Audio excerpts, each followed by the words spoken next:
करके आश्चर्य होगा, 700 टाइम, 700 से ज्यादा बार हमारे केंद्र सरकार के मंत्री नॉर्थ ईस्ट गए हैं। और मेरा नियम जाकर के आने वाला नहीं था, नाइट स्टे करना कंपलसरी था। उन्होंने उस मिट्टी को महसूस किया, लोगों की आंखों में उम्मीद देखी और उस भरोसे को विकास की नीति में बदला। हमने इंफ्रास्ट्रक्चर को सिर्फ ईंट और सीमेंट से नहीं देखा, हमने उसे इमोशनल कनेक्ट का माध्यम बनाया है। हम लुक ईस्ट से आगे बढ़कर एक्ट ईस्ट के मंत्र पर चले और इसी का परिणाम आज हम देख रहे हैं। एक समय था जब नॉर्थ ईस्ट को सिर्फ फ्रंटियर रीजन कहा जाता था, आज ये ग्रोथ का फ्रंट रनर बन रहा है। साथियों, अच्छा इंफ्रास्ट्रक्चर टूरिज्म को अट्रैक्टिव बनाता है। जहां इंफ्रास्ट्रक्चर अच्छा होता है, वहां इन्वेस्टर्स को भी एक अलग कॉन्फिडेंस आता है। बेहतर रोड्स, अच्छा पावर इंफ्रास्ट्रक्चर और लॉजिस्टिक नेटवर्क किसी भी इंडस्ट्री की बैकबोन है। ट्रेड भी वहीं ग्रो करता है जहां सीमलेस कनेक्टिविटी हो, यानी बेहतर इंफ्रास्ट्रक्चर हर डेवलपमेंट की पहली शर्त है, उसका फाउंडेशन है। इसलिए हमने नॉर्थ ईस्ट में इंफ्रास्ट्रक्चर रिवॉल्यूशन शुरू किया है। लंबे समय तक नॉर्थ ईस्ट अभाव में रहा, लेकिन अब north east land of opportunities बन रहा है। हमने नॉर्थ ईस्ट में कनेक्टिविटी इंफ्रास्ट्रक्चर पर लाखों करोड़ रुपए खर्च किए हैं।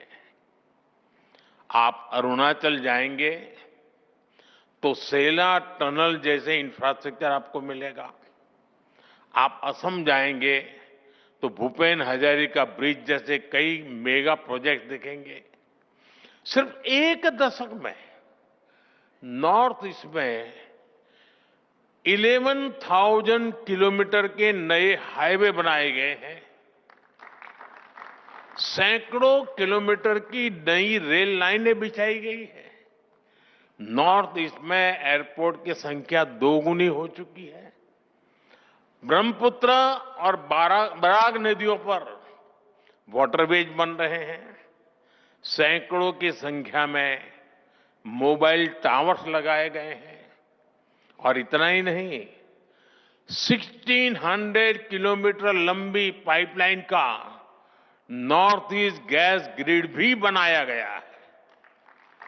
ये इंडस्ट्री को जरूरी गैस सप्लाई का भरोसा देता है। यानी हाईवेज, रेलवेज, वाटरवेज, हाईवेज, हर प्रकार से नॉर्थ ईस्ट की कनेक्टिविटी सशक्त हो रही है। नॉर्थ ईस्ट में जमीन तैयार हो चुकी है। हमारी इंडस्ट्रीज को आगे बढ़कर इस अवसर का पूरा लाभ उठाना चाहिए। आपको फर्स्ट मूवर एडवांटेज से चूकना नहीं है। साथियों, आने वाले दशक में नॉर्थ ईस्ट का ट्रेड पोटेंशियल कई गुना बढ़ने वाला है। आज भारत और आसियान के बीच का ट्रेड वॉल्यूम लगभग $125 बिलियन है। आने वाले वर्षों में ये $200 बिलियन को पार कर जाएगा। नॉर्थ ईस्ट इस ट्रेड का एक मजबूत ब्रिज बनेगा। आसियान के लिए ट्रेड का गेटवे बनेगा और इसके लिए भी हम जरूरी इंफ्रास्ट्रक्चर ट्राइलेटरल हाईवे से म्यांमार होते हुए थाईलैंड तक सीधा संपर्क होगा। इससे भारत की कनेक्टिविटी वियतनाम, लाओस जैसे देशों से और आसान हो जाएगी। हमारी सरकार Kaladan multi modal transit project को तेजी से पूरा करने में जुटी है। ये प्रोजेक्ट कोलकाता पोर्ट को म्यांमार के सितवे पोर्ट से जोड़ेगा और मिजोरम होते हुए बाकी नॉर्थ ईस्ट को कनेक्ट करेगा। इससे पश्चिम बंगाल और मिजोरम की दूरी बहुत कम हो जाएगी। ये इंडस्ट्री के लिए, ट्रेड के लिए भी बहुत बड़ा वरदान साबित होगा। साथियों, आज गुवाहाटी, इंफाल, अगरतला ऐसे शहरों को मल्टी मॉडल लॉजिस्टिक हब के रूप में भी विकसित किया जा रहा है। मेघालय और मिजोरम में लैंड कस्टम स्टेशंस अब इंटरनेशनल ट्रेड को नया विस्तार दे रहे हैं। इन सारे प्रयासों से नॉर्थ ईस्ट इंडो पैसिफिक देशों में ट्रेड का नया नाम बनने जा रहा है। यानी